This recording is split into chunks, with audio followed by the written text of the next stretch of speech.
Video में काफी सारे स्पॉयलर्स है, तो अगर तुमने फ्रूट बास्केट को कैचअप नहीं किया है तो वीडियो को अभी लीव कर दो, और अगर तुम्हें स्पॉयलर से फर्क नहीं पड़ता then just enjoy the most precious anime of mine, the shojo queen fruits basket. वैसे ये रिव्यू नहीं है, it's kind of what and why you shouldn't miss the shojo genre as a whole, and मैं focus करूंगा story development में। तो intro को शुरू करते हैं and you will witness something extraordinary.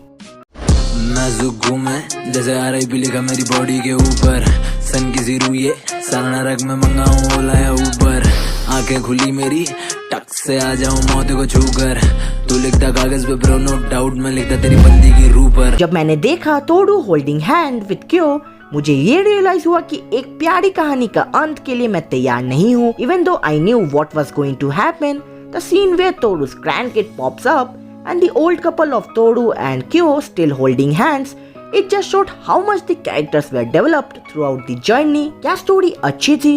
Well, maybe yes. Did they experience sadness and happiness like Toru's mother wanted? Definitely. But did you cry or even got emotional? I guess ये कुछ ऐसे questions है जो हमने as emotions in तीनों season में experience किया था। मैंने पर्सनली हमेशा माना है we should never get too much attached to fictional world, but why am I too attached with fruits basket? Emotions.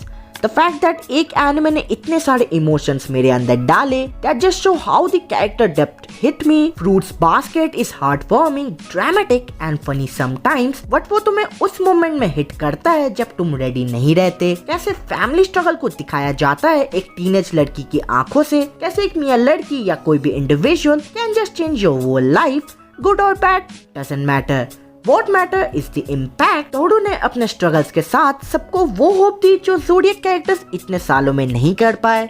उन्हें तोड़ू ने केयर करना सिखाया, किसी के साथ जीने के लिए सिखाया, एंड सबसे इम्पोर्टेंट चीज तोड़ू ने ये दिखाया कि एक रिलेशनशिप जरूरी नहीं है कि रोमांस का ही पर्सपेक्टिव पकड़े, इट कैन बी मदरली और any other form. The fact that Tohru lost both of their parents and उसकी माँ क्योको जिसके लिए वो जी रही थी, वो बच्ची होने के बाद भी उसके पापा की कमी नहीं होने दी।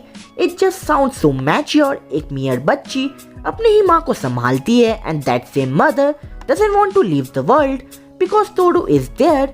ये कुछ ऐसे इमोशंस है जो तुम भूल नहीं सकते। जहाँ उसकी माँ के लिए तोड़ू उसकी दुनिया थी, वही उसकी माँ के जाने के बाद उसे सपोर्ट करने वाला कोई नहीं था। And then enters the plot Sohma family से यूकी, जिसका खुद का एक पास्ट है, एक शाई फेमिनिन लड़का जो तोड़ू का क्लासमेट है। एट फर्स्ट हमें लगा था कि Yuki will end up with Tohru, but जब हमें ये पता चला कि यूकी इतना टूटा हुआ है एंड उसे एक बहुत इंपॉर्टेंट पर्सन चाहिए था, ऐसा कोई जो उसकी गलतियों को टोके, gets mad but then cries for him when the world doesn't want to justify, and वो फिगर माँ का था। एंड तोड़ू ने यूकी को वो सब कुछ दिया जो एक माँ को देना चाहिए। I know this sounds crazy, two same age characters can't have that relation, but truth यही है, जरूरी नहीं हर एक रिलेशन एक रोमांटिक सेटअप फॉलो करे। If that person gets to have a presence that is love, वो कोई भी फॉर्म में हो सकता है and that is the most precious thing. At first जब मैंने इसके साइड कैरेक्टर्स पे ध्यान दिया था, आई थॉट क्यो is just a character with a supporting role, annoying brat, immature person जिसे गुस्सा करने के अलावा कुछ नहीं आता। पर जैसे जैसे एपिसोड्स बीतते गए हमें साइड कैरेक्टर्स की वो दुनिया दिखाई गई जो हमारे हेल्थ के लिए सही नहीं था, and that is Kyo's back story. वो जो भी कर रहा है वो सब जायज माना गया। हमने फॉरगिव किया, हमने क्यो को वो इमोशंस दिखाते हुए देखा जो उसके पर्सनालिटी के बिल्कुल खिलाफ था, एंड फाइनली हमने चाहा why not take him to Tohru our healer. Gradually Kyo एक ऐसा कैरेक्टर बना जिसे भूला नहीं गया, and we shift so hard that they grew together. Not just Kyo, हमने वो हर एक कैरेक्टर को एक्सप्लोर किया जिन्होंने हमें हंसाया, उनकी इनसिक्योरिटीज दिखाई and how messed up their family relation is, and in general fruit basket was all about character depth. 12 zodiac characters, माची, तोड़ू के बेस्ट फ्रेंड्स, सबके experiences with their own mini arcs just showed how passionate the author is. As we all know, Fruit Basket made a history, shoujo beat shonen, जो in fact बड़ी बात है। But मैं इस point को ज्यादा एम्फेसिस ना करते हुए ये पूछना चाहूंगा, क्या तुम्हें शोजो पता है? Is it just for girls? Is it not for boys? Answer is it depends. Shoujo normally girls का पर्सपेक्टिव जरूर दिखाता है and fruit basket is no different. एक चीयरफुल शोजो विद सब कैरेक्टर्स, यही ना? You are wrong there. Being a shoujo वो ऐसे जगह डार्क सिनेरियोस क्रिएट करता है जो तुम एक साधारण शोजो में नहीं खोज पाओगे। ये वो फैमिली वैल्यूज देता है जो काफी स्लाइस ऑफ लाइफ में नहीं मिलेगा। ये वो पॉइंट क्लियर करता है कि भले ही हम अपने पेरेंट्स चूज ना कर सकते हैं, बट हम अपना फ्यूचर फैमिली को चूज करके एक सेटिस्फाइंग जिंदगी जी सकते हैं। इवन तोरू के पेरेंट्स की स्टोरी एनिमेट हो रही है फीचरिंग क्योको एंड कात्सुया, जिसके लिए मैं बहुत ज्यादा हाइप हूँ। After all her mother is my favourite parent from all time. एक माँ जिसने सारी होप खो दी उसके हस्बैंड के जाने के बाद, एंड उसी टाइम उसके लिए जिंदा थी एक मासूम सी बच्ची तोरू होंडा, जिसे इस दुनिया के बारे में भले ही ना पता हो, बट उसे ये मालूम था कि एक माँ को क्या चाहिए। And in return Kyoko wanted to give all the love she have, but unfortunately destiny never argues. जब उसकी माँ कार एक्सीडेंट में मरने के वक्त बस एक चीज सोची, she doesn't want to die. Tohru is alone, she is just a kid. लेकिन एक दरवाजा बंद होने पे और खुलते हैं। Kyoko had Kyo and Kyo had Yuki, and they both become the pillars for Toru and Toru become the mother figure जिसे आकितो तक प्यार करने लगा। आकितो ने भले ही काफी गलतियां की थी, but she wasn't the antagonist। उसने वही किया जो उसके फैमिली ने उसे कहा and later made an opinion of herself। उसने ये विश्वास किया कि zodiac bond is ultimate and वो बॉन्ड टूटने से सब उसे छोड़ देंगे। May be in reality it was the truth, but हमें पता था वो बॉन्ड बस एक बहाना है। रियल दोस्ती अनजाने में काफी ज्यादा ग्रो कर सकता है। And then Akito accepts Tohru. क्या ये सिंपैथी था? क्या मासूमियत ने अपना खेल दिखाया? Answer is no. It was that emotional attachment that made Akito realise कि एक रिलेशनशिप को बांध कर रखना पाप है। Rather we should give space.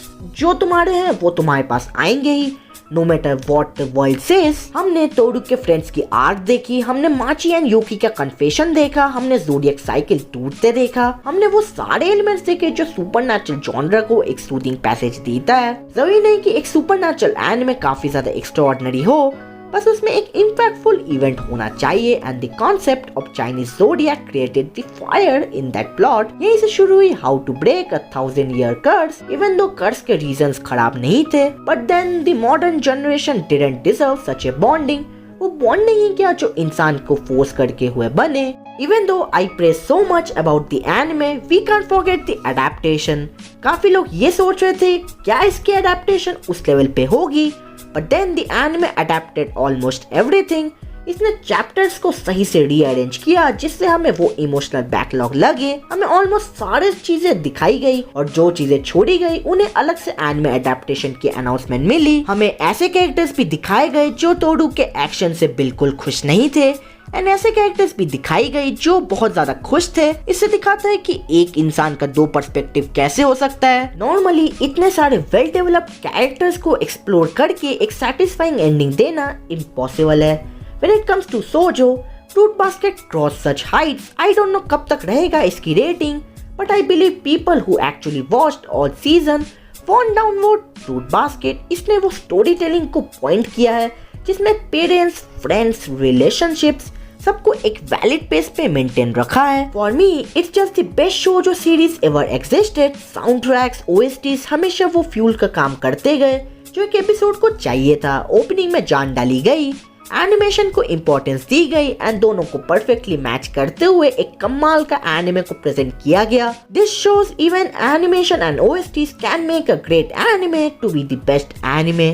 So I am just happy that I could witness the best shoujo series ever existed। आशा करता हूँ तुम्हें ये वीडियो पसंद आई होगी। मैंने एक डिफरेंट अप्रोच ली थी ताकि मेरे थॉट्स के साथ मैं तुम्हें फ्रूट बास्केट को एक्सप्लेन कर पाऊँ।